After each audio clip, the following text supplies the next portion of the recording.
ஸ்திரப்படுத்தும். கண்மணி போல காத்தருளும்.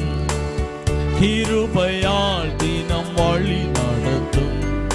கண்மணி போல காத்தருளும்.